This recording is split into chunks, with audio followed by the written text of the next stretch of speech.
Berjumpa lagi dalam permenungan kita edisi Rabu 21 Juli 2021 dalam pekan ke-16 masa biasa. Bacaan-bacaan liturgi hari ini, bacaan yang pertama dari kitab Keluaran bab 16 ayat 1 sampai 5, ayat 9 sampai 15, dan bacaan Injil dari Injil Matius bab 13 ayat 1 sampai 9.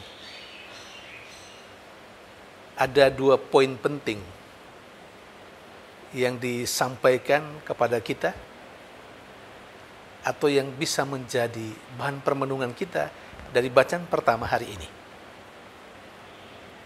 Poin yang pertama yang berbicara tentang Yahweh Allah Israel. Yahweh Allah Israel begitu baik kepada orang-orang Israel. Dia setia. Dan dia memberikan kepada bangsa Israel apa yang sangat mereka butuhkan. Terutama selama perjalanan di padang gurun, setelah orang-orang Israel diantar keluar oleh Allah sendiri, Yahweh mereka, melalui Musa, keluar dari tanah Mesir. Di sisi lain, poin yang kedua, dari bangsa Israel sudah setiap kali mereka mengalami kebaikan dan kasih Tuhan dalam wujud apa saja. Menurut bacaan pertama hari ini, Allah Yahweh mereka memberikan kepada mereka mana untuk mereka makan. Tetapi mereka toh sebelum memperoleh makanan itu, mana itu, mereka masih bersungut-sungut dan terus bersungut-sungut. Saudari dan saudara yang terkasih, dua poin penting tadi. Allah yang begitu baik, yang selalu memberikan kepada mereka apa yang mereka butuhkan, apa yang mereka minta. Allah sangat setia dan Allah begitu sabar kepada mereka. Tetapi tingkah laku orang-orang Israel tegar hati, selalu bersungut-sungut, selalu menggerutu kalau meminta sesuatu dari Tuhan. Apa yang bisa menjadi pembelajaran bagi kita? Pertama, kita harus tahu, kita harus yakini bahwa Allah yang kita imani selalu memperhatikan kita, selalu memberikan kepada kita apa yang kita butuhkan dalam kehidupan sehari-hari. Kalaupun kita merasa bahwa Allah tidak memperhatikan kita, itu tidak karena Allahnya, tetapi karena kita yang mungkin masih terbelenggu oleh perasaan-perasaan kemanusiaan kita, oleh keinginan-keinginan kita yang terkadang mau cepat mendapat.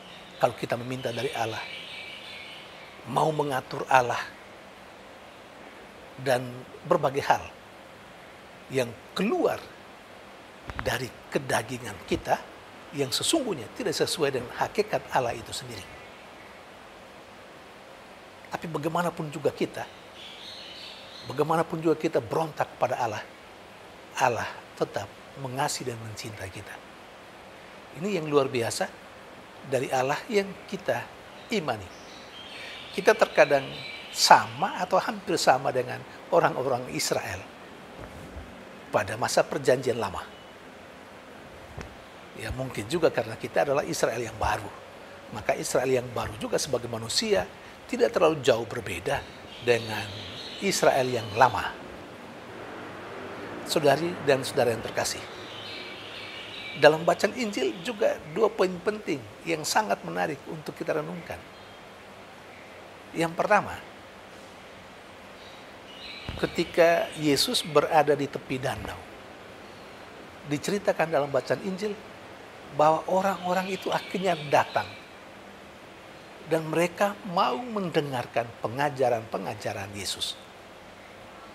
Kok mereka tertarik ya dengan apa-apa yang disampaikan oleh Yesus? Saudari dan saudara yang terkasih,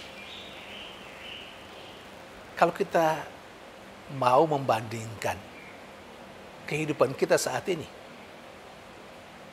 kalau ada aktivitas, kegiatan, program yang sifatnya berkenaan dengan hal-hal yang rohani, hal-hal yang berbau agamis, yang berbau iman, sepertinya kurang tertarik. Orang akan datang berbondong-bondong pada kegiatan dan aktivitas yang lain. Mungkin sedikit berbeda pada saat ini ketika kita mengalami pandemi. Ketika kita merasa kita selalu berada dalam keadaan bahaya.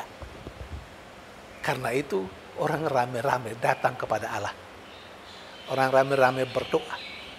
Orang rame-rame mengikuti aktivitas rohani. Meminta dan mengharapkan supaya Allah menyelesaikan persoalan kita, khususnya melenyapkan pandemi, bukan? Tapi dalam situasi yang biasa, seberapa banyak orang yang tertarik untuk hal-hal yang rohani? Memang ada juga sih kelompok-kelompok yang sangat tertarik. Tapi pada umumnya, orang tidak terlalu tertarik dengan hal-hal yang rohani. Maka rupanya kita perlu belajar dari orang-orang yang mengikuti Yesus pada saat itu. Mereka datang dengan sendirinya karena mau mendengarkan pengajaran dari Yesus. Yang kedua, yang menurut saya sangat luar biasa. Yesus berbicara mengenai keadaan atau situasi batin manusia yang mendengarkan pengajaran-pengajarannya. Yesus menggambarkan keadaan batin manusia yang mendengarkan pengajaran-pengajarannya dalam sebuah perumpamaan. Dan perumpamaan yang sangat familiar untuk kita, yakni penabur. Seperti apa keadaan batin orang-orang yang mendengarkan pengajaran Yesus itu dapat ditakar dan dilihat dari buah-buah yang dihasilkan. Apakah setelah mendengarkan pengajaran Yesus, orang lalu berubah menjadi lebih baik? Di situ orang bisa menilai dan menakar seberapa baiknya keadaan batin orang tersebut dalam menerima pengajaran-pengajaran Yesus. Dan soal itu saya kira kita sendirilah yang paling tahu seperti apa keadaan batin hati kita ketika mendengarkan Tuhan.